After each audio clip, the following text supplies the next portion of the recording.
While Catholics believe in the infallibility of both the Bible and the Church, Protestants believe in Sola Scriptura, which means the Bible is the sole infallible authority for faith and practice. So why do I make the bold claim that the Bible itself disproves Sola Scriptura? And this may rub some the wrong way, so let's take a look, and you can be the judge if my argument holds water. My argument is centered around New Testament verses not aligning with the Old Testament verses they are quoting. I'll be using the popular Protestant NIV Bible for my verses. This first example puts the incarnation in question. In Hebrews 10:5, it reads, "A body you have prepared for me." This is in reference to God preparing a physical body for Jesus and is a quote from Psalm 40, verse 6. But the Psalm text reads, "But my ears you have opened."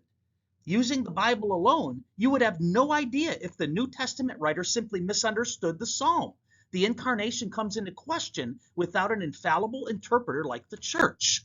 Another example is Hebrews 1:6, which reads, "And again, when God brings his firstborn into the world, he says, 'Let all God's angels worship him,'" referencing Deuteronomy 32:43.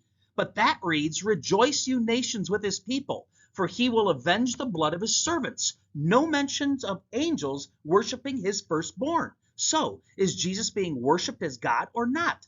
Bible alone puts it into question.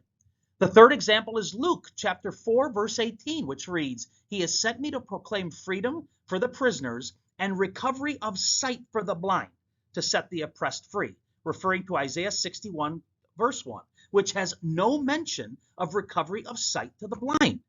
The last example I'll reference in this short video is Matthew 12:21, which reads, "In his name the nations," meaning the Gentiles, "will put their hope," referencing Isaiah 42:4, which reads, "In his teaching the islands will put their hope." With no other infallible authority than the Bible, you would have no idea if Matthew misread the Old Testament passage regarding Christ, including the Gentiles.